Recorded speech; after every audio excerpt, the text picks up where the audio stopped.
Yes, and welcome to Bloodlines and Betrayal. I am your host, the best podcast host in the universe, Steve Cully, and we are not having any technical difficulties. And with me is always the man himself, Coach Schuman. And tonight, we will be talking about a passion case of mine, a case that I've been following for 2 years, a case that I've been harassing Dave about for several months. And we finally have the platform to talk about it. It is the most controversial case going on right now in the United States, arguably more controversial than the Lori Vallow Daybell case, even though she's representing herself and doing a hysterical job at that. This one is about the trial of Karen Read, or should I say the second trial of Karen Read. And I was inspired to do this because I am a loyal, as they say, turtle rider. And many of you will wonder what that means. Turtle rider means you watch a controversial blogger and controversial podcaster named Turtle Boy, aka Aidan Carney. His name's Aidan Carney. He was a former school teacher. He was a high school teacher. He coached track. And he did Turtle Boy secretly because he's very conservative, and he didn't want to get in trouble, found out by the school about his blogging and his podcasting. So he gets caught eventually because he went to a Buffalo Bills game at Buffalo. He's a hardcore New England Patriots fan, and he kind of acted up. And someone from Buffalo, found out who he was. They saw his face, found out who he was, and then they put it on Twitter and went to town and exposed him. Buffalo just blew up his spot. So the school was getting hammered with emails. The school was getting dominated on Twitter, and they eventually were like, we're going to have, we can't keep you as a teacher anymore. But he had tenure. So they ended up coming to a financial agreement where they paid him. I'm making you yawn already. They paid him his salary, and for a year, I think he got a full year's worth of salary, and he left on his own, is on good terms. So he basically, kind of like you, Dave, just without the camps, he kind of made a career out of blogging and podcasting. And I am a loyal turtle rider. I read his blogs, and I pay a membership fee to get his website. You can go on a site to get turtle. No, but you can go on a site ad free, but he has so many ads that it's a pain. So I pay for the ad free version, and I pay to support him because I think he calls himself an award-winning journalist because he was named Worcester's top journalist, ahead of the Worcester Telegram and Gazette and everything else. He was named the best journalist in Worcester. Wow. So he calls himself for like 3 years in a row. So he calls himself, and then they stopped handing out the award because he kept winning it. So he calls himself an award-winning journalist, and he also prefers to go by Dr. Turtleboy, because his reasoning is if Joe Biden's a doctor, then he should be a doctor. Interesting. So The Karen Read case, give the background gist of the case, okay? And Yep. then just so people understand who don't know. So I was in the hospital for a month when I had my amputation, and all I read was Turtle Boy. And Turtle Boy started covering the Karen Reed case during this time, and he's covered nothing else really since. So the Karen Reed case, allegedly, they went out. It's about the murder of her boyfriend, John O'Keefe, a Boston police officer. Right. They went out in Canton, Massachusetts, to two bars, the Waterfall, C.F. McCarthy's. Okay. And then they met up with a group of people. Jen McCabe is one of them. The Alberts, Brian Albert, Carrie Roberts, a whole group of Cantonites, as he calls them. They're like townies, Canton townies. And John O'Keefe didn't really know them that well. Karen Reed didn't know them at all. They were invited back to the Alberts' house to keep the party going because the bar was closing. Got it. So Karen Reed drove with John. Karen Reed didn't want to go because she's like, I don't know these people. I just want to go to bed. So she goes and she goes to the house. They call to make sure they're at the right house. John gets out of the car, and John was supposed to call her when he got in. Right. To just let her know. So she's out there waiting and calling, and John's not answering. And she's leaving him nasty messages saying, fuck you. Like, where the fuck are you? This is fucking bullshit. So she ends up leaving. Now, the Commonwealth alleges as she was leaving, she saw him and backed into him, killing him, which is completely asinine because the experts from ARCA does accident reconstruction. Right. They were hired by the federal government because there was a federal investigation into the investigation of this whole thing.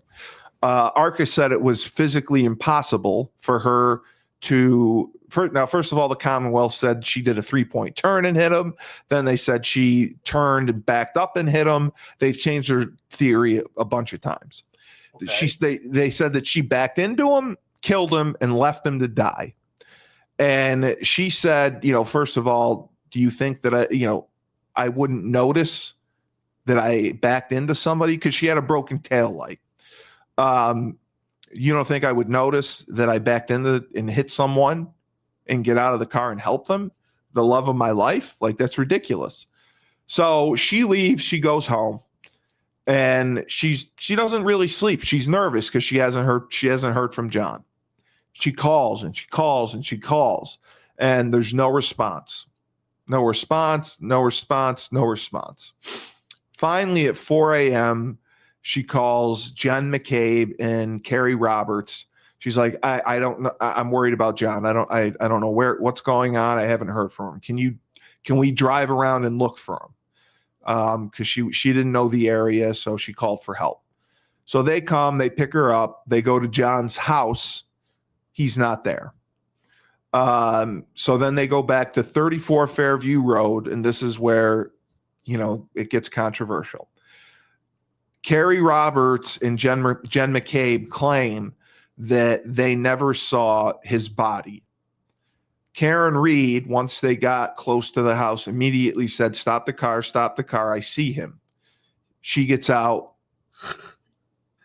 She sees him. Okay.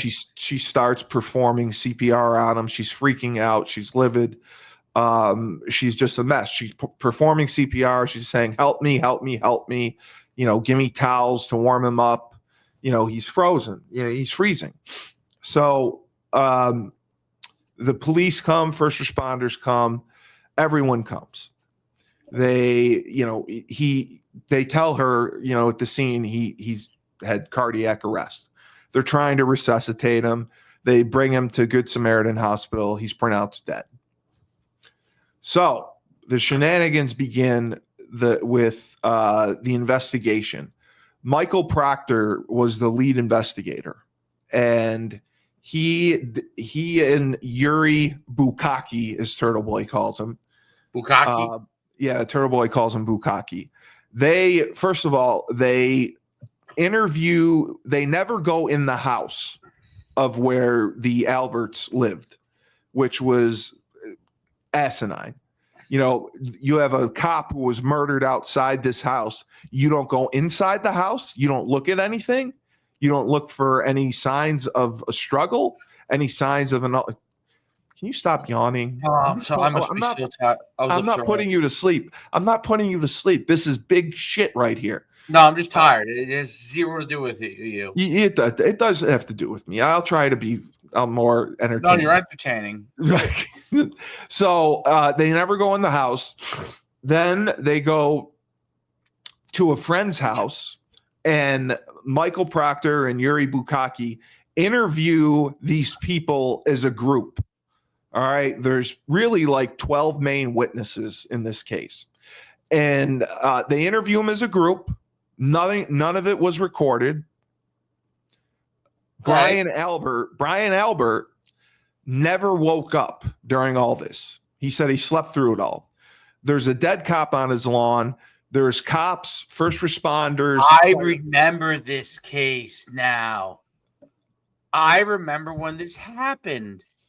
I remember thinking that it was so wacky because of the claims that the guy sleeping on the couch, like, how does that happen? Like, nobody woke up. Like, he claims he never woke up. He never knew that John O'Keefe was at the house. Now, and every witness that they called that was at this party say that John O'Keefe never came in the house. Never came in the house. Never came in the house. I think there were, yeah. And now the other best part is people who left the party said they never saw his body. So you're gonna buy it? Yeah, you're not gonna see a 6'2", 220-pound man lying in the snow as you're walking to your car. So the theory is that he was placed there. Yeah, the theory. Okay, so the theory is if you Google John O'Keefe autopsy photo arm, which I would like you to see, the theory was that he went in the house. Now he didn't get he had been neighbors with the Alberts before. He didn't get along with them. He didn't get along with the son because they used to like throw beer cans on his lawn or whatever. So the theory is he came in the house, he got into an altercation, and there was a fight. And, you know, Colin Albert, one of the son of Brian Albert, beat him up with other guys in the house. Matt McCabe, Brian Higgins. There's a bunch of names that are all cops. And they beat him up and then threw him outside. Threw the body outside. And they know they killed him, you're saying? The defense says it's a major conspiracy. It's a big cover-up because they're protecting the blue line. They're all cops. And there was a text from Brian Albert to Michael Proctor, who was the lead investigator. Am I okay on this? And his response was, you're a cop. You're good. So everyone thinks, you know, why are they trying to plant it on Karen Reed? Because he was found outside. When she got there, allegedly, she said to a paramedic, I hit him 3 times. The paramedic testified yesterday, and he changed his story. At the first trial, he said that she said it 3 times. I hit him. This time, 2 times. This time, he said that she said it 3 times. And her defense lawyers were like, does your memory get better over time? Is that what happens? Like, do you remember better as time goes on? Right. And yeah, so there were many claims that she said it was more, could I have hit him? Did I hit him? Like she was asked, she was talking out loud, but she was in a complete state of shock. She was emotionally distraught. She had to be brought to a hospital and sedated because she was going so ballistic and crazy, because she's like, oh my God, he's dead. Oh my God, he's dead. So they had she was charged initially with involuntary manslaughter. And then they upped the charges to there's 3 of them, I think, leaving the scene of a crime, and she got charged with first or second degree murder, which is outrageous. So the first trial, now the big story was the first trial ended with a hung jury. Right. That isn't true. Turtle Boy interviewed a juror. The juror said that they voted to acquit her on murder and manslaughter. Got it. And the judge would not, or the jury foreman and the judge called it a mistrial. They would not let them acquit only on those 2 things. So the defense team appealed to the federal government and everything got, turned down. But the juror said, like, we voted not guilty, not guilty. And they shouldn't even be having this second trial. So it's really caught the eye of the nation because Karen Reed, I mean, she's beautiful. Right. A cop was murdered, and there's so much of a conspiracy behind it because everyone in the house lied, basically. And in today's testimony, Carrie Roberts, who was the one to pick up Karen Reed to go look for John O'Keefe, admitted on the stand that she lied to the grand jury in her testimony. So it's been pointed out several times. She has an amazing defense team. I've worn the shirt many times, Jackson and Yannetti. She has Alan Jackson, who represented Kevin Spacey, got him off. Yeah. And David Yannetti, who is a local, he was her first attorney, a local mass attorney, very good. Alan Jackson is from California. So her defense costs were enormous. She mortgaged her house. She moved in with her parents, and Turtle Boy took up her cause because he was outraged that nobody was there was no coverage of this case. He thought it was ridiculous. So Turtle Boy found out several things that helped the defense. One of which was Jen McCabe, who was in the house. She Googled how long to die in the cold at 2:30 in the morning. Why would she Google that? And she deleted it from her Google search. So it didn't initially come up in her Cellbrite data. But when Turtle Boy and the defense team had their experts look at her phone, they found it. Okay. The prosecution claims that Karen Reed asked Jen McCabe to Google this at 6 a.m. when they found the body. And the reason that it shows up at 2:30 is because the tab was open at 2:30 and she Googled it on the same tab. So there's nothing behind it. When in fact there were 2 Google searches, the one at 6:30 was a separate search on a separate tab that shows up that she never deleted. So prosecutor Michael Proctor, or the investigator Michael Proctor, did a shoddy investigation, and he now is fired because of an internal affairs investigation and because of his conduct during the Karen Reed trial. Really? Interesting. Well, the defense found, you get access to text messages, emails, during the investigation. Of course. Michael Proctor had a group text with his buddies. Going through Karen Reed's phone, and he said some pretty bad things, like, we're going to nail the bitch.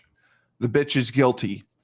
And I haven't found any nudes yet. Google Michael Proctor tweets. He was forced to read these tweets in open court. And so if the lead investigator, he ended up suspended and then fired. Wow. So if that's what you're basing your case on, you're saying that your lead investigator just got fired by the state police. And you know how hard it is to get fired if you're a state police cop. Right. He got fired, and now he still has to testify. He's a disgraced state policeman, and his texts were ridiculous. Now, the second issue was the broken taillight. The prosecution asserts that John O'Keefe was injured by the taillight and a cocktail glass. And like I said, if you Google John O'Keefe autopsy photos of his arm, you can clearly see. I just want you to look at it, because I want to know what you think caused the injuries. Well, where is it again? What is it? Just Google John O'Keefe autopsy arm photos. Because I want you, without telling you, I want to ask you what you think caused these injuries. And if it looks consistent with someone hit by a 6,000-pound Lexus SUV.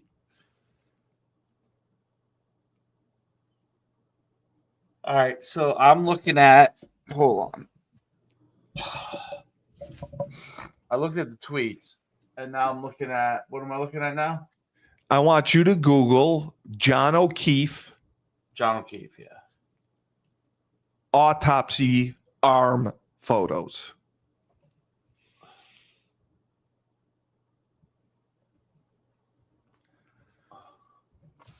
And you can even pull it up for everyone to see if you want.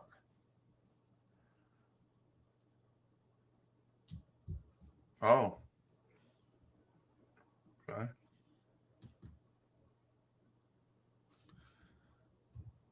So take a look at that. I'm showing it right now. Okay. If you want to show the class, show the class. Okay. What does that look like? It was caused from being hit by a car? No. No, it doesn't. What would you say that would look like to you? If you had that looks to me like someone getting cut with like a knife or some sharp object.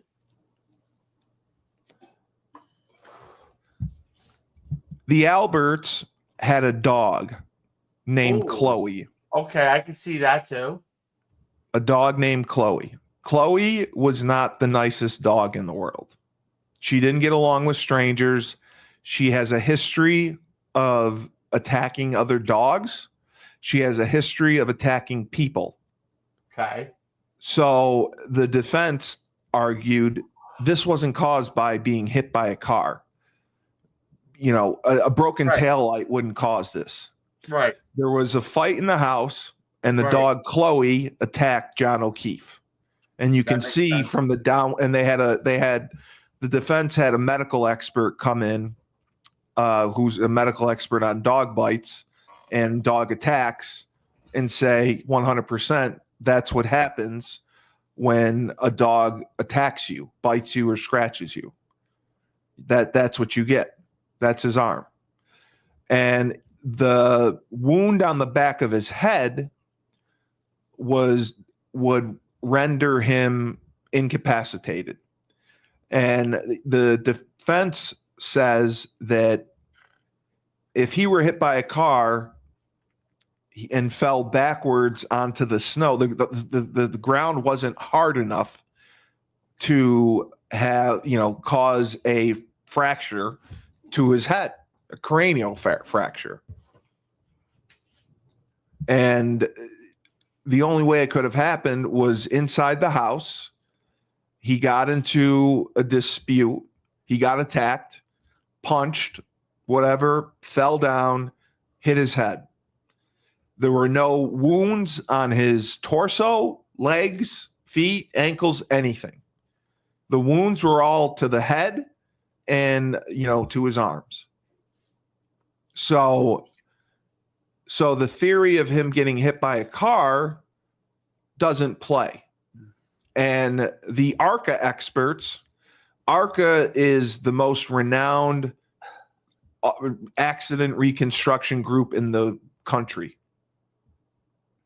They weren't hired by Karen Reed. They were hired by the feds who investigated the investigation. And their report stated he was not hit by a car. And the prosecution ignored it, still went along with the prosecution of Karen Reed. The only reason Karen Reed has the attorneys she has is because of Turtle Boy raising money for her defense and a GoFundMe. Oh, I should be dead in the water. Yeah, I mean, she mortgaged her house. She couldn't afford this team. She has a team of 4 lawyers. She wouldn't afford this team for two trials. This is the second trial that just started. And the defense is doing a phenomenal job. Alan Jackson's opening statement. Now, the prosecution brought in a ringer.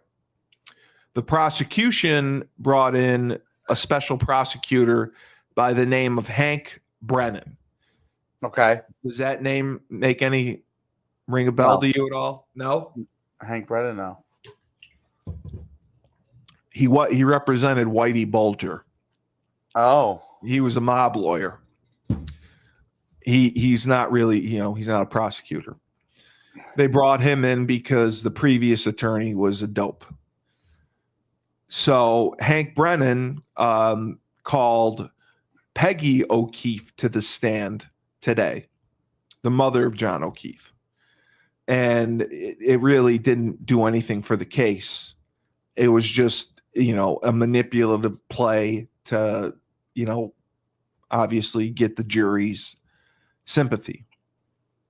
But Karen Reed has had to deal with this since 2022. So she claims she dropped him off. She claims she dropped him off, waited for him to go in the house. She never saw him go in the house. Okay, she never saw him go in the house. She called and called. She was out there for 10 minutes waiting to hear back from him that, hey, it's okay. You can leave. I'm good to go. Right. Never hears back, leaves, goes to her house. And she never hears from him. She's calling, she's texting, never hears from him. And then that's when she called. And they're claiming that he hit her. She hit him with a 600-pound Lexus SUV. Her taillight was broken. Okay. So this is where it gets crazy. The taillight, you can see on the film of her house that she backs in to another car, and that's where her taillight clearly breaks. Not from hitting John O'Keefe. However, 40 pieces. Now, initially, when they did the CERT team came in and did a search outside the house for evidence or anything, they didn't find any pieces of taillight. Over the next 3 weeks, Michael Proctor, Bukaki, and the state or the Canton police chief did searches on their own and found 40 pieces of taillight. They never photographed them, nothing. They just found them and bagged them on property. Does that make any sense to you? That No. the CERT team came with leaf blowers to clear the snow, didn't find any taillight. So they towed Karen Reed's car to the police garage. The film that they gave, the video film they gave to the defense was inverted, meaning it was supposed to be the right side, but it was really the left side. And they didn't tell the defense that. You can see there's people in the video who are unrecognizable, like in the prosecution doesn't know who it is. People think that they broke the taillight further while they're in the garage, and they spread the taillight pieces on 34 Fairview Road. Now, immediately after all this happens, the person who owns the house, Brian Albert, rehomes the dog, Chloe. She allegedly is in a home in Vermont. Right. And he sells the house. And he sells the house for, he takes probably $30,000 less than what it's worth. Moves out. And he has the floor in the basement replaced. Yeah. So that's all suspect. That's interesting. Yeah. So this guy sells the house. Now they want to get bite marks from the dog. Okay. But the Alberts are like, well, we don't really know where the dog is right now. So allegedly they found that where Chloe was in Vermont, they went up and they had bite marks taken, and the bite marks don't match the arm. The defense was never allowed to see the dog or get the impressions taken. So they're not, I don't think they're going to be introduced at trial because the defense didn't have access to it. So that's why I think Karen Reed is 100% not guilty. Turtle Boy took up her cause. He does podcasts about the case all the time. He raised money for her defense. You know, they helped tremendously pay for her attorneys. She's been on Dateline, 2020, a lot of documentaries. And I just think that she's being framed, and it's a shame. One of the other jurors was an attorney. Right. She made a statement. It was right before the trial starts, saying that I became a lawyer because I had faith in the judicial system. After being on this jury, I absolutely do not. It's a shame that the Commonwealth is wasting millions of taxpayers' dollars on this case that shouldn't be even brought to trial. And I'm disgusted. Why are they trying to set her up in particular? Someone's got to take the fall. It's a cop. It's a dead cop. Someone's got to take the fall.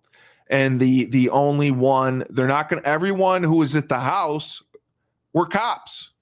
Got it. They were cops. And John O'Keefe and Karen Reed were not part of the inner circle of this group. Right. This group from Canton. So blame it on the girl. That's what her attorney said. Blame it on the girl. I just want to see if I can find Michael Proctor, the lead investigator, his tweets that he had to read in open court. This is what he said about her. Because they were his text, because they were absolutely disgusting. Did he even know her? Did these guys know her at all? No, they didn't know. They barely knew John O'Keefe. Even though they barely knew John O'Keefe. So the whole theory is that they confronted him or he confronted them. They got in a fight. They killed him in the fight. They had to blame someone, so they blamed her. Yep. Okay. They blamed her. Interesting. So Michael Proctor, he was texting his high school friends. A friend asked, "Is she hot at least?" And Proctor replied, "Absolutely." And then he said, "She's a whack job." Then spelled out a vulgar word for a woman. And you know, these are your words. He said, "She's a cunt." Proctor continued, "She's a babe. She has a weird." The guy who was in charge of the investigation? Yes. Oh my She God. said she has a weird Fall River accent and has a fat ass. And you know, the prosecution made him read these texts because they had to account for him. And the prosecutor at the time said, "Why did you text this?" And Proctor said, "I was unprofessional, and these were regrettable comments and something I'm not proud of, and I shouldn't have wrote in private or any type of setting." Proctor also testified he shared a picture of Reed being walked out of the Milton State Police Barracks when someone asked if Reed was a smoke show. He replied, "Eh," and he made a disparaging remark about a medical condition. He said that she used to wear a bag. Ugh. Because she had a condition where she had to wear a colostomy bag. Got it. So this is the lead investigator. This is the lead investigator. Jeez. So this is why he ended up being suspended and fired for the conduct and the text messages. That's great. Yeah, and so Chris Albert testified. I'm sure that am I going to receive any shit for this? And Proctor responded, "Nope, you're a Boston cop too." So, well, do I believe that? Yeah, it seems to me that this could be theoretically. It makes a lot of sense that this could be the case. The question is, how do they prove that she was not involved? Like, how they have proof? Well, because of the timeline, the medical examiner said that he died from the head injury, not hypothermia. And if he really was hit, now the prosecution says that she was hit at 12:30 in the morning. If he was hit, John O'Keefe was hit outside and incapacitated at 12:30. They don't find him till 6. His phone would have been frozen and shut off. Right. They're trying to say that his body kept the phone on. Well, if you're outside in 2-degree weather, you're going to freeze. Right. Your phone's going to freeze. Your body's not going to keep it cold. So it's ridiculous. It's absolutely ridiculous. Interesting case. Yeah, and that's why I am an advocate for Turtle Boy. I'm an advocate for Karen Reed, the judge in the case, Beverly Canoni. She's as cunty as it gets. She is completely biased.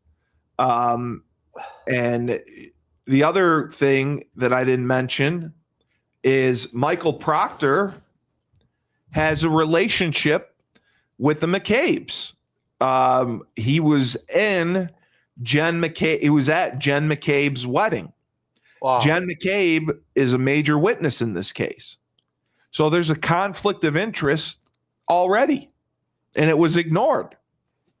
And he was allowed to stay on and investigate the case. And I'll give you another piece. It's hard. It's hard to trust the Boston police force after they took care of Whitey Ford for so long. Whitey Bulger? Whitey Bulger for so long. Well, they basically had him killed. Well, they did in the end. Yeah, they sent him to another prison. He wasn't in protective custody, and he got beat with a sock and a sock and a rock, basically. But I had one other point I was going to make. Yeah, there's connections, there's conflicts of interest across the board, right? And they were ignored. And Michael Proctor should have never been in charge of the investigation because of because he has a prior relationship with several of the people in the house.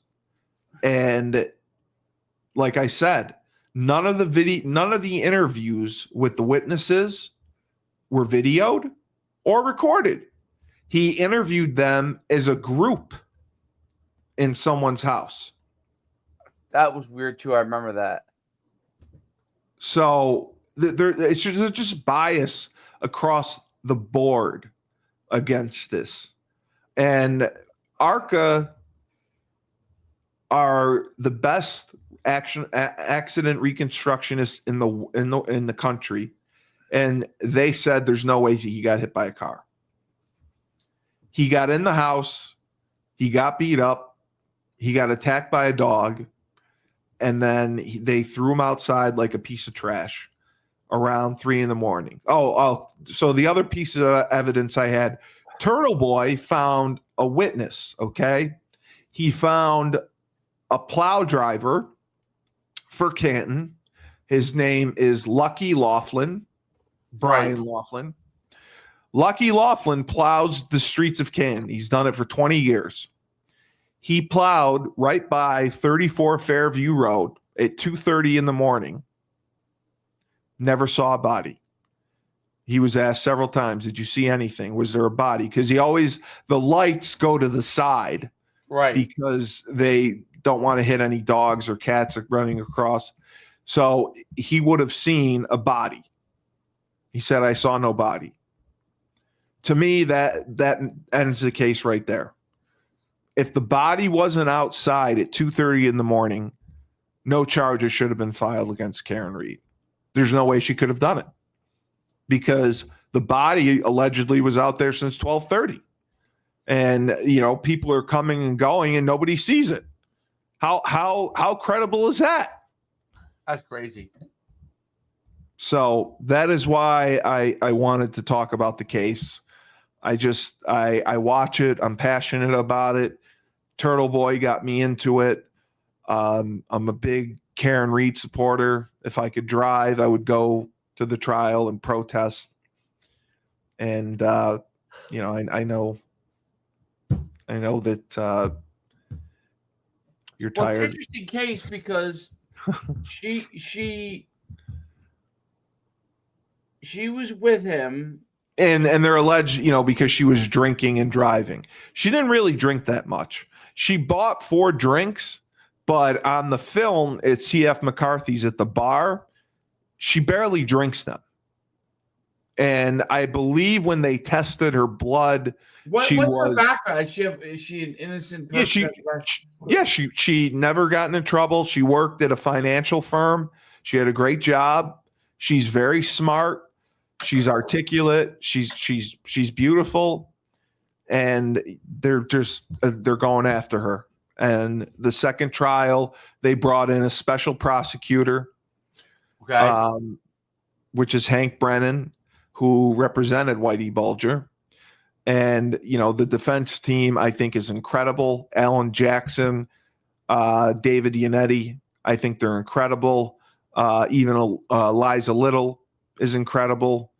And, it's funded by Turtle Boy. Turtle Boy is the main source of funding. Turtle Boy found witnesses for them. Turtle Boy did so much to help the defense.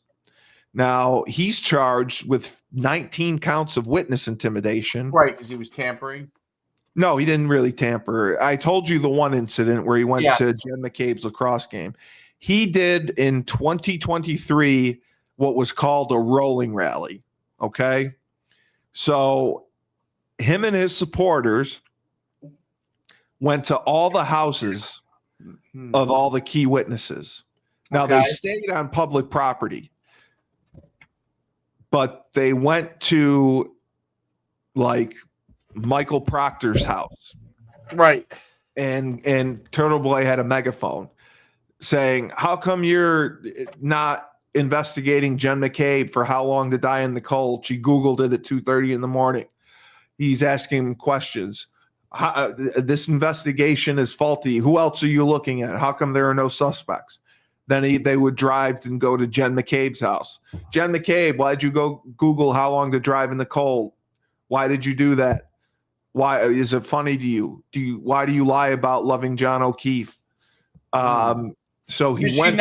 She loved John O'Keefe? Well, yeah, they had problems here and there, but they were still very much in love. John O'Keefe, his brother, died unexpectedly. Okay. John O'Keefe was raising his niece and nephew, and Karen Reed was like a mother to them, like a stepmother to the kids. So it seems like to me, if what you say is true, that when she dropped him off, he went inside, they had some disagreement about something. He probably stepped up to them. They're a mob of people because they all know each other. Yeah. They beat him up. Yep. They beat him up a little bit too much. Well, I think it was an accident. Like he probably got or he hit his head. Right. And he hit his head. Yes. He hit his head. He cracked his head open. And instead of calling 911, they're like, fuck. And how do we get this so we don't go to jail? Now, the thought process initially was Colin Albert, the son of Brian Albert, was the one who did this because he comes off as a hard ass. He's 20 years old. He plays football at Bridgeport State. And he was the one who would have conflicts when they were neighbors, like when in his younger years. So they protected Colin Albert. We think that they called and said, "Hey, Colin, we don't want to screw up his life. Can you help us?" And they tried to say Colin Albert was never in the house at the time when John O'Keefe was there. Right. When in reality he was. They think that he got into some shit with him, and it was probably an accident, but then the dog attacked him because he was a stranger, and they didn't know what to do. So they just threw the body outside and, tried to come up with they all colluded together to come up with their alibi. They're like, oh, he never even came in the house. Right. And, we can all say that. No, we never saw him come in. And that's what the witnesses all say. So. But with the plow driver's testimony, he plowed the roads. He sees everything. He's dead set. I never saw him. And with ARCA, the accident reconstructionist saying there's no way that he got hit by a car. The prosecution's theory of how he got hit doesn't hold water. We did test after test after test, which they showed that he couldn't have gotten hit by a car. So that is why the jury was not really hung the first time. If you read about it, they voted to acquit on the manslaughter and murder charges. They were hung on leaving the scene of an accident or whatever. But the judge never let the defense team poll the jury. The jurors were confused by the judge's instructions, and didn't know that they could acquit on 1 or 2 charges and, be hung on another. They Right. thought they had to acquit on everything, and they weren't. But the judge refused to bring the jurors back and repoll them or do anything like that. They went to they appealed federally, and the Fed said that we're not getting involved. So that's why I wanted to talk about the case. It's polarizing. It shouldn't be, though. It shouldn't be. Well, it shouldn't be, but because of the blue wall. Yeah. Yeah, they're all protecting each other. They're all protecting each other. But it's bullshit. It's bullshit. Yeah. It's bullshit.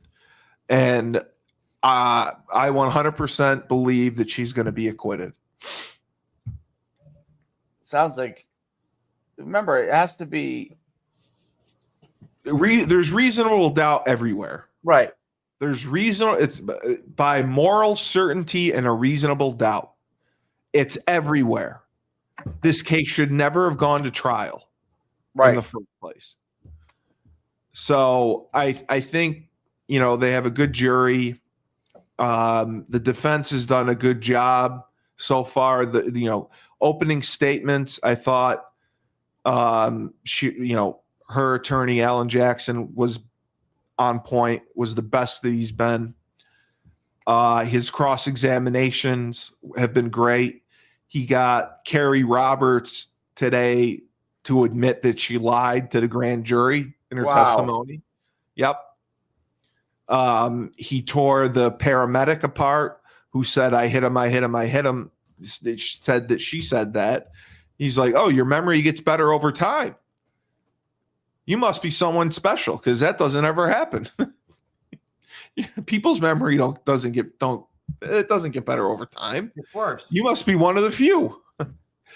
So they've been tearing apart the witnesses. The only witness was John O'Keefe's mother, who should not have testified because it didn't add anything to the case. So that's what I wanted to go over. That was great. Yeah. No, great. Sure great.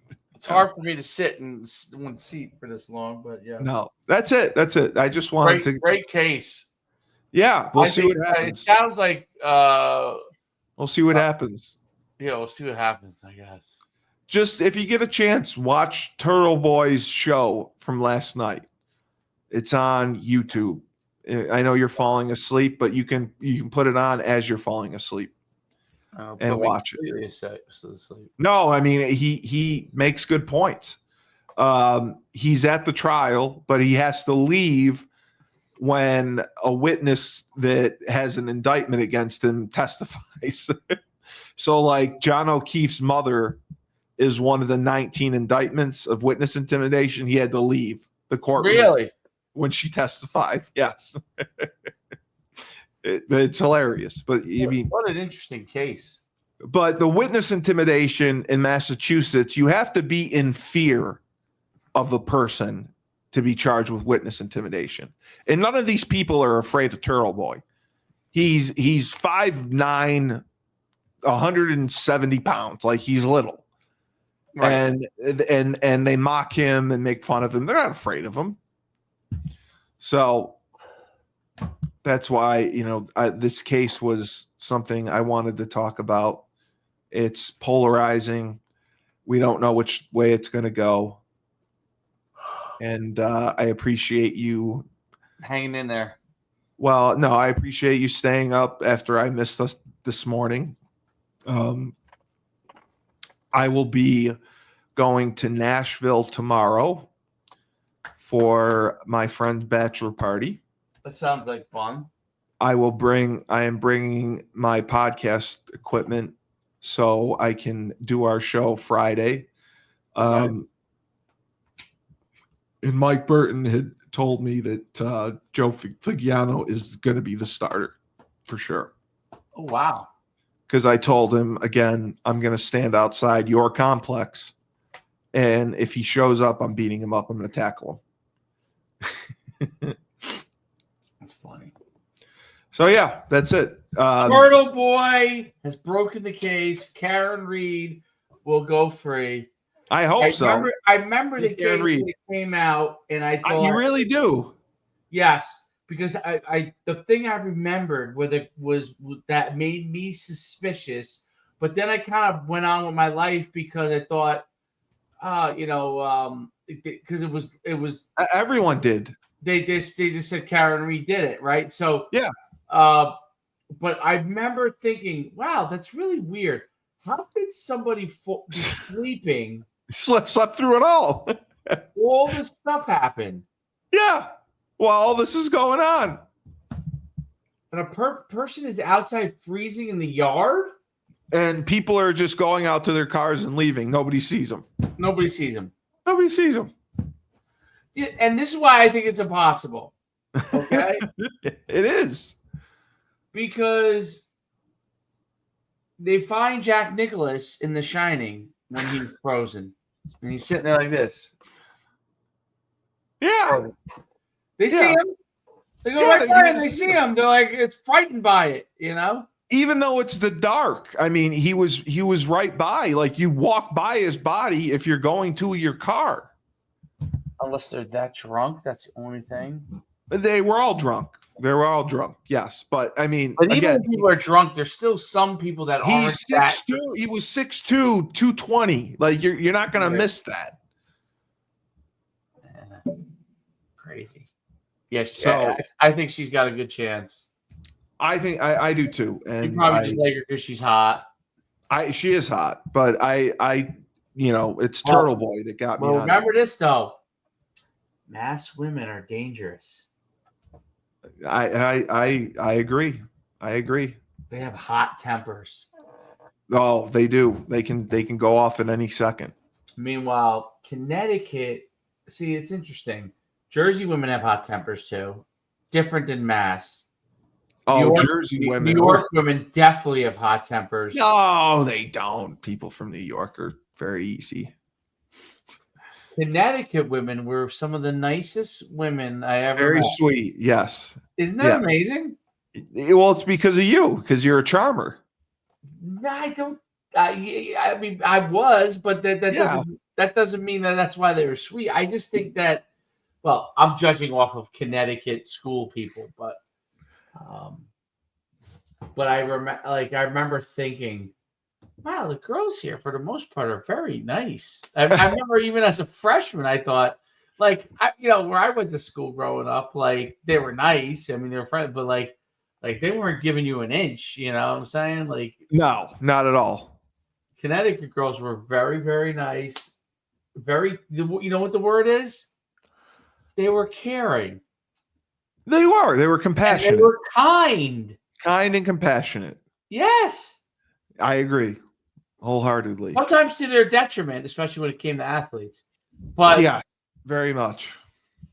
But kind and compassionate, which is amazing considering Massachusetts, which is right above them, those women are tough. But yeah, so Karen Reed trial. We'll see what happens. Yeah. We'll see what happens. We may give updates. It's supposed to go for. People watch this pod today, despite my 50 yawns. Well, it's a great show, and I am the best podcast host in the universe, so that's not surprising. Yeah, so it's supposed to go 8 weeks. Okay. We'll see what happens. I can't wait for the defense to put on their case. And I'm pro Karen Reed. I don't think there's anyone else she did. If she's innocent, truly innocent, and she could go to jail, and all she did was drop somebody off. That's crazy. Like, think about I don't think it should. She should never have been charged with murder. They're saying it's premeditated murder. Because she was fighting with him and would just. So now's the time. I'm going to drop him off. I'm just going to back into him and end his life. It's fucking bullshit. The prosecution is bullshit. They've wasted millions of dollars on her. Taxpayer money. That's where you're going to. Congratulations. That's Massachusetts. They like They like high taxes. They like They're liberal as it comes. bureaucratic red tape, and you can't trust the Boston police. No, you can't. You know what I'm gonna have to ask about this? Ask your sister. Well, I'm gonna ask. I don't know if I'll get an answer, but I have a relative that dates a Boston policeman. Oh, really? Mm-hmm. And ask your sister too. I'll ask her. I don't know if she knows anything about it because she probably doesn't pay attention to that stuff. Well, it's on the night. It's on the nightly news. Like it's Every night. news now that it started. Yeah. So, yeah. So that's the case. I appreciate you letting me talk about it. I love this show. I do too. I think the show has look at 347 concurrent viewers too, huh? No, it's going to be huge because true crime sells. And guess who we get to start interviewing on Monday? No, Billy the liquor guy. We should have some of his stories on Bloodlines and yeah. Well, we're gonna make his series. What should be our next one? You had the case. I think your case is polarizing. The Texas case. Oh yeah, we should talk Texas case. I want to talk about that. We talked a little bit about it on Rebel Republic, but I 100% want to talk about it. Or that, or Lori Vallow Daybell, if you look her up. Let's talk the Texas guy next week because that's in the news right now, just like Karen Reed is. Yes. And that case is obviously clear cut of who did it. Yeah, that just blows my mind that they support all the other stuff around it. Yeah, they're supporting the assailant. It's just like, wow. Yeah, maybe we can pull up some of the videos from their side, and then obviously some of the stuff from obviously the person who was killed side, and then discuss that. But we're probably going to be in the same boat from this standpoint. I think we are in this thing. Like the Karen Reed thing, as I read, it's just, you know what, to me, like backed up over when Tiger Woods' wife, Edelin, went after him, smashed with the golf. Yeah. She had a legitimate thing that she had found out that would send someone to a cheating. Yeah. Yes, cheating. There's nothing there with that, right? No. So that's what I think is like, what would trigger? Well, if you they showed the dash. She's not a loon. She's not a loon, right? She's not considered a loon. Karen. No, she had a great job. Yeah, but listen, if you look at the dash cam video of when she gets there, when the police get there, she is running around, screaming, frantic, crying.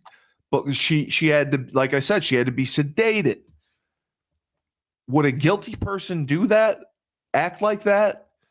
Like, if you watch the video from the dash cam, she looks she's running back and forth. She can't sit still. She's crying. You know what case we need to talk?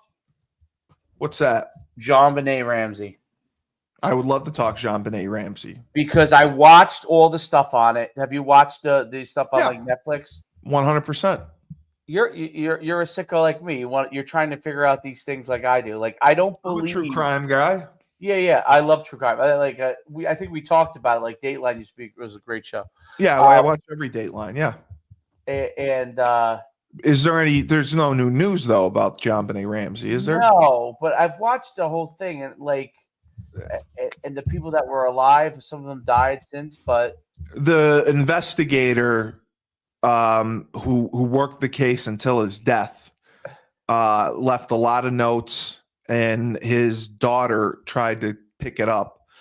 The investigator, one of the cops, retired and still worked on the case, and he believed that the brother did it.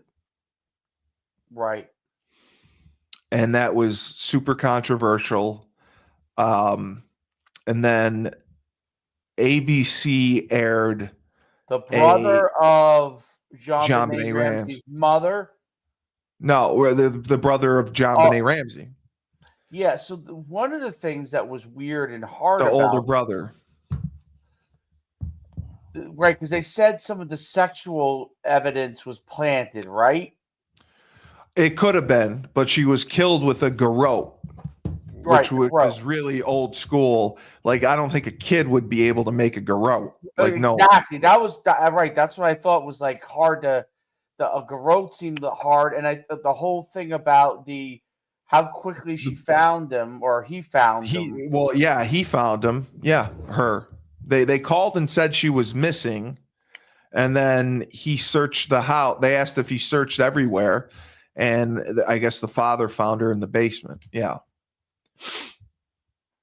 And the mother died. When the mother died, Patsy died, but the parents were the parents were exonerated right. officially, but it wasn't until like 2008 because they said the parents, refused lie detector tests, or their attorneys wouldn't let them interview.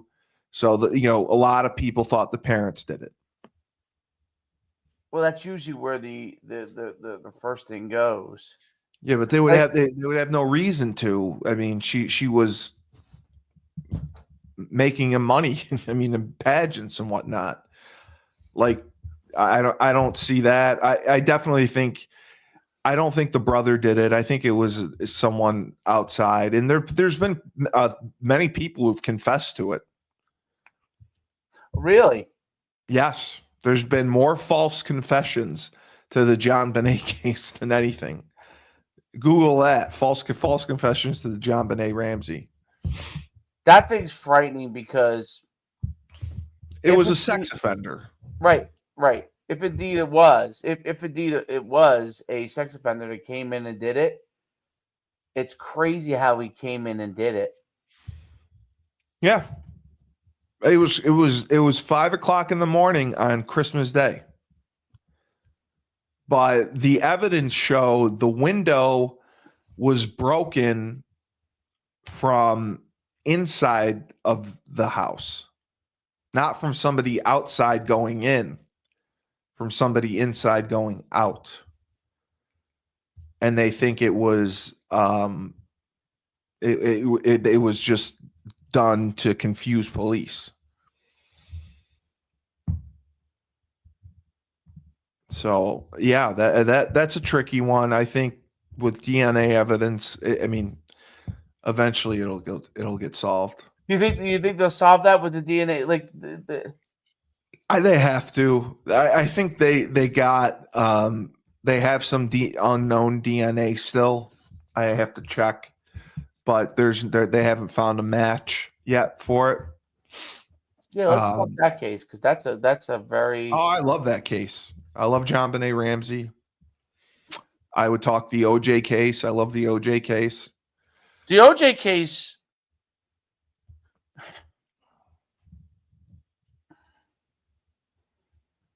He didn't do it. What do you mean? What is you think he didn't do it? No, he didn't do it. So Why would he do it? He had no motive to do it. Who do you think did it?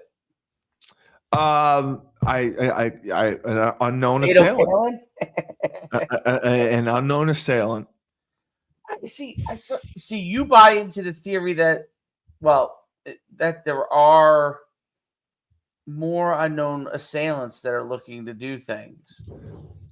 I don't think OJ had a motive to do it.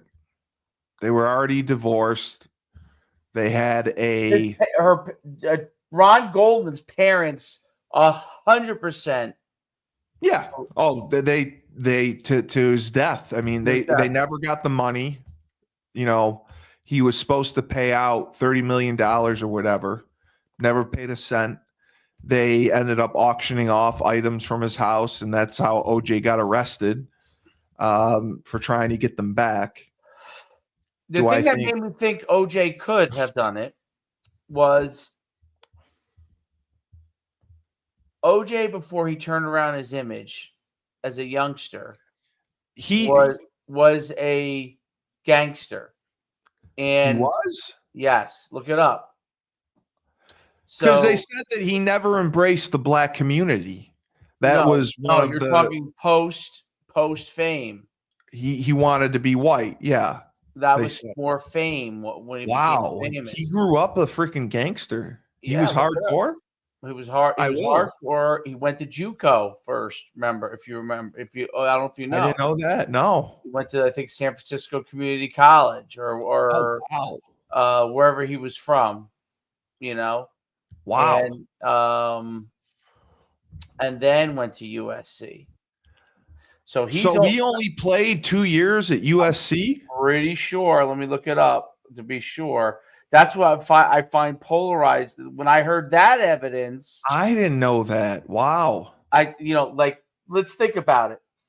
Now, if that's true, okay, and obviously nobody will ever know what the truth is one way or the other. When it happened, I was convinced it was OJ. Oh, There's you're no right. way. He grew up in the projects. Yes. Holy crap. Of projects of San Francisco. Now let's think about that. You grew up tough like he did, right? Jesus. He did Wow. once he football allowed him to turn around his life. And you're Okay? right. He went to City College of San Francisco. There you go. I have a lot of use. Holy shit. Yeah. Because he was a track star, football player, Yep. track star, Yep. but really Yep. was a blessed athlete. I don't think he was growing up. Not that he wasn't smart. No, He is smart. they said he wore braces on his legs and had rickets when he Right. was young.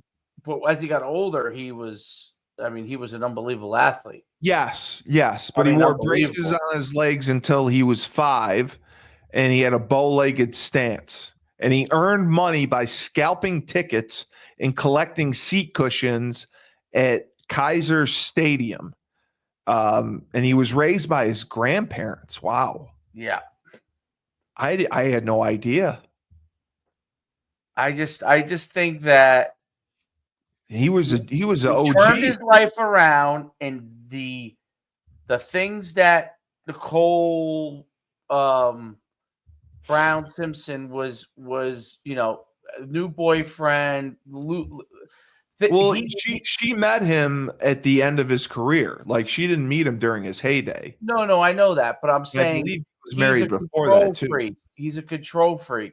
Yes. He learned to control his urges, right? He controlled these things that he was originally as a six. Look, there were 62 separate incidents of domestic violence. Oh yeah, they got called all the time to the house. Yes. Right. So this is a guy. This was my theory. This was a guy, and we'll talk O.J. Simpson too. And this was a guy who turned his life around because of football. And then But the guy was still that person was still there. Right. The OG was still in him. The OG was still in him, and but he was smart, so he understood how. He tried so hard to be white, though. Like he only wanted to be white, but he went to white country clubs, and he tried. What I think he tried to do is I call it assimilate. Is the word. Yeah, right? Because people I'm not always saying white. Like I always say, because I always say that you want to see something fascinating. This has nothing to do with bloodline. People are always hard on him because they say he did nothing to embrace the African American community. Well, I'm going to explain an interesting, similar thing, but different. So, when Jews came to America, one of the reasons why Jews fit in, and kind of lost some of the old world identity, which is why you see a large amount of liberalism. Sometimes you say to yourself, how come Jewish people aren't for Israelis? You know what I mean? Who are also in those. Well, they've worked very hard to assimilate in America, right? Because of all the other countries that have rejected them over time. In America, it became an opportunity to assimilate, right? And when you assimilate, it's not really consciously, but it's more like subconsciously reject some of your own background, right? To um to the world that you're in, right? So I use that analogy because there's a great PBS thing on like Jewish people in America. I thought it was fascinating. Just came across it one night, and it struck me as how when there's anti-Semitism, you could see people like in New York Jewish people not saying, "Oh, the people," like you have people like us saying, "How could Columbia not allow that?" Right? But you have Jewish people that aren't barking against it. You have some that are, but because of assimilation, meaning you make your money in America, you do the things necessary to succeed in America, and it makes it hard when you assimilate sometimes to recognize that you're assimilating. Well, OJ assimilated and realized in order for him to be successful in America, he had to reject a lot of his background. I don't know if that Right. makes sense. You know what I No, mean? he did. So he had to Absolutely. reject a lot of his background, which was a very tough upbringing, which was a guy who figured out how to manage the streets. And because he figured out how to manage the streets, when he assimilated, he also figured out how to manage and adapt in, the white world. You know what I'm saying? Like adapt where he could succeed, and he knew what to say and do. But it doesn't mean that he wasn't still that same guy that was tough and from the streets. You know what I'm saying? So Right. Absolutely. and so my guess is that when you're controlling everything about your life, when you lose control of something, it's frustrating. Oh, 100%. So that's my theory. It doesn't mean my theory is at all correct. It would not hold up in court, my theory, because it's not evidential. Because obviously all the evidence was presented. But that's my Right. theory Right. as to why I think he could have done it, and not an outside person. Well, I mean, he most likely did do it. He most likely did do it. And everyone says that and he went to his death never admitting it. It's amazing. no, he wrote that book to get Yeah, money if I did it, if if I I did it. did it. Yeah. But the reason he was acquitted was because I believe it was payback for the Rodney King verdict. How all the cops got off for his beating. I agree with that. I agree And with that. that's what people say. And it was had it been tried in Brentwood, where it would have been an all white jury, Yeah. that would have made a difference. I mean, there was I agree with you. I feel like, you know what? because there were black women on the jury, and black women don't like white women. I was thinking that, yeah, I was thinking that the Rodney King thing was a terrible thing, right? That was right. That was That was right before. Yep, an opportunity, and maybe as a jury, when there was some doubt, where the window of doubt came in there, it became a situation where the jury of his peers which were mostly African Americans in that jury, they said to themselves, you know what, this is a chance. We've been found guilty so many times when we weren't guilty, and here's an opportunity where this person may be guilty, but there's a error of doubt. We're going to make sure that we err on the side of doubt. Right. And the prosecution was so terrible, so terrible. Marsha Clark. Yep, she never tried another Chris case. Darden. Christopher Darden, the token black guy on the team. When they put the glove on him over that was Christopher Darden. That was right up OJ's alley. He was an actor. He was. You know the story he's one of my behind favorite, that. by the way, role actors of all time in the Naked Gun series. You know the story behind the thing, right? F. Lee Bailey goaded him into doing it. He said like when they were on break or whatever, or walking in the hallway. He's like, you're not going to have him trying the glove. You won't do it. You won't do it. And Marsha Clark specifically told him not to do it. And he did it anyway. F. Lee Bailey was most famous for the whole series with The Fugitive. He was the guy that got off the one. Yeah, he represented him. Yeah. Sam Shepard. Yes. You know what is amazing? I mean, I guess now, like, all these famous lawyers now do a lot of all the big cases.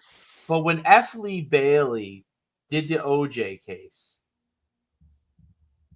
he really, even though he wasn't the main guy in that case. No, but he did the Mark Furman cross-examination. Right. That really turned the case upside down. Yes. When he asked them about the N-word, had you ever said it? F. Lee Bailey was brilliant. And they had it up their sleeve. When he denied it, they had a rebuttal witness all ready to go to say, oh, he said it. He said it multiple times. And it's crazy how fast time goes, because who's left of the OJ? Robert Shapiro's dead. Cochran's Robert dead. Shapiro's now dead? I thought no, I'm sorry. He may be still alive. Robert Shapiro's alive. Carl Douglas is the one that speaks the most about it because he was a protege of Johnny Cochran. Okay. Barry Scheck was young. He must be alive. Barry Scheck, yep. Alan Dershowitz is still alive. Yep. From Harvard, yep. Barry Scheck was the DNA guy. He did a great job of like blowing up the DNA and the way they collected it. Barry Scheck has become he was relatively unknown at the time. Yeah. He was the DNA guy, and he did a great job. And he was also involved. One of them was involved in the Duke lacrosse scandal too. I thought it was him. But he was a lawyer for one of the guys. But yeah, I mean, that was a dream team for sure. But it was Robert Shapiro who came out after the trial and said he was very disappointed that they played the race card. Right. And, that pissed Cochran off. And Cochran, unfortunately, we lost him early. Yeah. Cochran was amazing in that trial. It's sad that Cochran died. I mean, he was 68, but he was really relatively young, right? Very young, yes. So it's sad that he died so young, because you would have liked to be able to get him on these shows and ask him questions over the next 15 years. Well, Carl Douglas, if you watch the OJ documentary on Netflix, Carl Douglas speaks basically for Johnny. Okay. He said, Johnny thought this, Johnny thought that, Johnny, and I thought he did a wonderful job. Do you know Johnny was the represent? I don't know if it was you would call him her agent, but you know who Johnny Cochran represented for a while when she first came out of college? Nikisha Sales. Holy shit. That was because back then I don't know what the deal was with the WNBA as far as what they required. I don't think it started yet. No, I'm saying what they required as far as agents. It's not like the NFL where you had to pass a test at the time. Right. Yes, right. You know what I mean? So I don't think they had to pass any specific test. So yeah, I think Johnny Cochran, I believe, was her original agent. That's crazy. That's amazing. Because I remember she was telling me and Nikisha were in some classes together. So, and I think I tutored her when I was in grad school a little bit, and we were friendly. And I mean, she was cool. She was cool, but so I remember seeing her down. Where the hell was I? Oh, it must have been Orlando, and I met up with her, and we went out or whatever. And I remember she was just going out to the WNBA, and I think she was telling me, she hired Johnny Cochran. I was like, wow, Johnny Cochran. I was blown away. Obviously at the time, she was the best player in UConn history at the time. In the country, probably. Yeah, right. She was the best player in the country. But when you know somebody well, it's just like when you know Maria or Sue, you know them well, or Diana. you don't think of it. You they're just people to you, right? Yeah, So, you don't think of them as like Johnny Cochran was a celebrity, but Johnny Cochran, I think, really had to pitch her on coming with Johnny Cochran to represent. right, because he wasn't like an athlete represent. He didn't Right, represent an that athlete. wasn't his Only when thing. they got in trouble. Right. I'm sure he represented them when they got in trouble, but Yes, but not right. We're not to represent. He didn't negotiate contracts or anything. Yes, but obviously he could because he did. But anyway, Well, he but would yeah, have. Yeah, but I mean, for like the NFL, he would have had to pass the test. he would have to pass that if he was NFL. Yeah, absolutely. It's that case. That case is so crazy. There's a lot. Listen, the movie we talked about it a couple times ago. What was the movie with where they're in like Sweden or whatever the country is, and there's a weird case of these people being killed. Mara's daughter's in it. Mara, 50 something shades of no, gray. not 50 Shades. The girl with the dragon tattoo. The girl with the dragon tattoo. That was I love those kind of movies. It's funny because not a lot of people, not everybody loved that was a weird one. That wasn't like weird one. They hired an investigator to investigate a 50-year-old murder. Correct. Like, who would do that? That'd be like hiring someone now to investigate the JFK murder. Well, they did release the documents. Well, they did. No, they did on Robert Kennedy because they don't think that the guy who did it. People in the Kennedy family don't think that he did it. Sirhan. They don't think. Yeah. They thought it was the mob or something. I don't know, but one of the relatives went to interview him to see him in jail and talk to him, and came out and said, "It's not him. You got the wrong guy." And they supported his release for parole. And he never got it because he claims he has no recollection of it. He's like, I don't remember. I don't remember anything. He doesn't remember anything, so they wouldn't release him? Yeah. Like if he took responsibility for it, he may have had a chance of getting out, but he didn't remember anything. It's like, I remember nothing. I'm sorry. It was so long ago. I have no memory of doing it. I have no memory if I did it. It's like, yeah. Like, I have no memory. Wow, I don't remember you of that time, basically. Well, dude, he's been in jail for 50 plus years. I mean, would you remember? He's still alive. I know. Well, he was like 20 when it happened. They say because it was anti-Zionism. Yeah, it made no sense. Like, there was no motive for him to do it.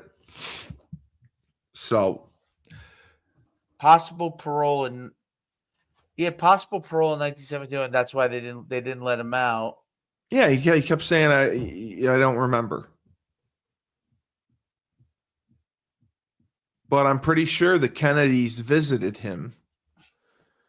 It was in the last 10 years. And he said, and the relative said, I believe it. The other case I would talk about would be the Michael Skakel case. You know that one? No. Look that one up. Michael Skakel. He's a relative of the Kennedys.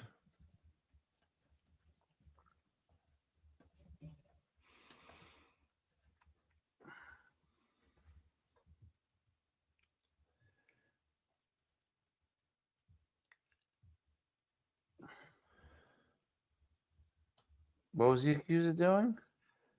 Murdering a girl or a neighbor that he was like a peeping Tom, and he murdered this girl. And I believe he was tried, convicted.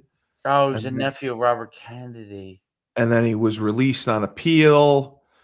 And then the appeal was overturned. He went back. It's been crazy.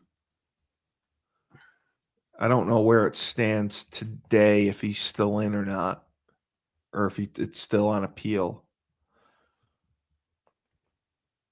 Does it say? How about the case of speaking of Kennedys, Teddy Kennedy? Oh, I love that one.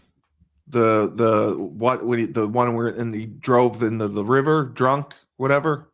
Yes, my father, Chappaquiddick.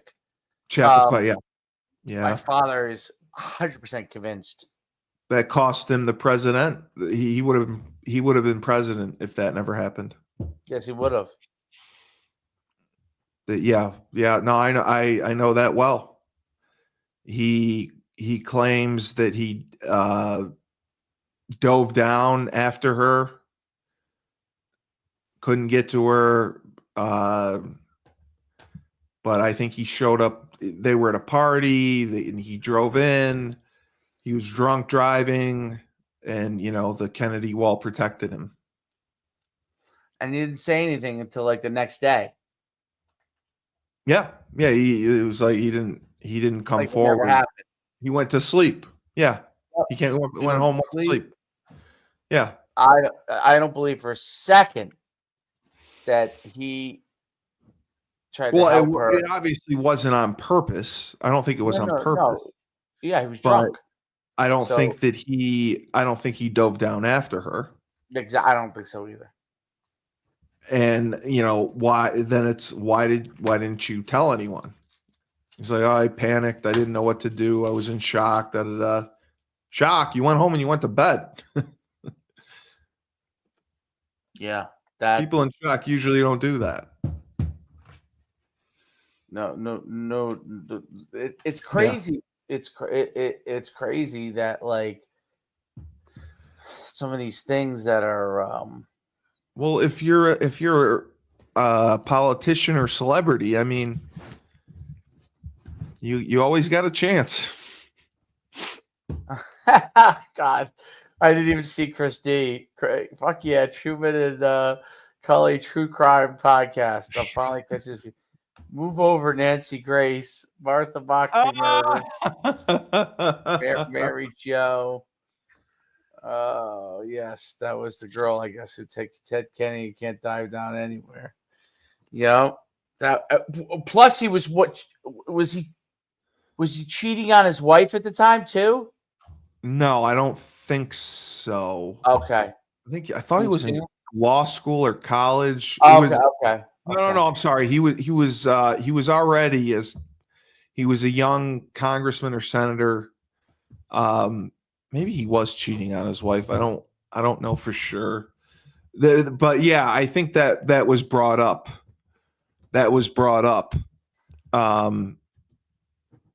Because why did he drive her home? Like, right. That was he said he never had a private relationship with her. Yes. Yeah. He never drove. Yeah. Yeah. That's exactly. I'm not sure about. Yeah. Okay. So yeah. Yeah. He was at a, it was the Island in Massachusetts. Wow. I didn't know that. It's by Martha's Vineyard. I'm sure. He pled guilty to leaving the scene of an accident and received a 2-month suspended sentence. And the part that angered me was the victim's parents were all for, they approved it. And I'm sure that, they paid him off. But it's ridiculous. So she asked for a ride back to her hotel. And the exact time of the crash is unknown due to conflict of testimony between Kennedy and the sheriff, who claimed to have seen a car at the time. Yeah. He was speeding, driving erratically, and there was no reason to go down that road. Yeah, it's really so Kennedy swam free, but she was not able to. He said that he called her name from the shore several times and then tried to swim down to reach her 7 or 8 times. He rested on the bank for 15 minutes before he returned on foot to Lawrence College. He denied seeing any house with a light on. His route took him back to 4 houses where he could have called to help, to get someone for help. He didn't attempt to contact any help or local residents. Yeah, I didn't know this. He returned to the cottage where the party was still in progress. But rather than alerting all the guests to the crash, he quietly summoned 2 people and collapsed in the back seat of a rented Plymouth in the driveway. And a friend drove to the crash site to try to rescue her from the car. They jumped in the pond repeatedly, but were not able to due to the strong current. After they recovered, they drove to the ferry landing. The 3 were all lawyers, and they discussed what they should do while standing next to a public phone. Gargan, his friends insisted that the crash had to be reported to authorities. Kennedy refused to. Have you seen what this bridge looks like? No, I know it's a wooden, terrible bridge. Yeah, I'll show you. I like what Christy said. Wow. And Kennedy, how about this? Kennedy called friends and lawyers for advice at 2:00 in the morning instead of notifying authorities that he was the operator of the vehicle, which was still upside down in the pond. He called his brother-in-law, Stephen Edward Smith, Congressman John V. Tunney, and others that morning, but did not report the accident. He was still at the payphone when he heard that his car and her body had been discovered. He then crossed back to Edgartown to go to the police station. Do you see what the bridge looks like here? Yeah. That's the bridge. It's nothing. Yeah, he must have been wasted to drive off that thing. The water's not that deep. That's why the car was upside down. And I guess it could be seen or whatever. I'm not, from what I'm reading. Huh. Wow. You okay? Hey, what are you doing up? Bye. Did you go to a movie? Watch the movies? What? Would you watch a movie? What movie? Rudy. Oh, you watched Rudy! Oh, I hate that movie. Oh, I hate Rudy. You love it? That was a great movie. Boo, Rudy. Boo. Get out of here, Steve. I'm glad you liked Rudy's a great movie. I thought you were going to watch whatever you call it, not Sleeping Beauty. Beauty and the Beast? No, what was the movie that mom wanted? The horse movie? Seabiscuit. No, not Seabiscuit. Not Seabiscuit. Oh. Black Beauty. Black Beauty. You didn't watch Black Beauty? Yeah. You watch Rudy? Black Stallion. Black Stallion. Okay. Black Stallion. All right. I gotta go. I gotta get going. I got That's crazy though. That I gotta pack. Yeah, I know. I can't believe the bridge was that. I mean, there's nothing to it. It didn't look deep. Like he clearly could have gotten her out of there. That's crazy. It's crazy he went back to the party. Well, but my theory on that, possible theory is, if he was having some sort of relationship with her, he had to let her. Yeah, he had to let her. Go. He wasn't going to let her go because he wasn't going to get in trouble. Yeah. He knew that if it came out that what's worse, killing someone or cheating on them? I mean, Jesus Christ, you're better off. I mean, the Kennedy family. all they do. I mean, Kennedy, JFK was banging Marilyn Monroe. I mean, Yeah, like- and right. like it's expected. Come on now, come on. Really? Jesus. Oh man. All right. All I gotta go pack. I gotta get ready. So for another great Bloodlines and Betrayal, Dave Schuman and I can do it all. Remember that. We can do sports, we can do politics, and we can do true crime. Just try us. You want us to do horse racing? We'll do it. You want us to do beauty pageants? We'll do it. Because we're the best podcast team. And I am the best podcast host in the universe, Steve Cully. Remember, when life gives you lemons, don't make lemonade. Take 2 oranges, throw them back at life.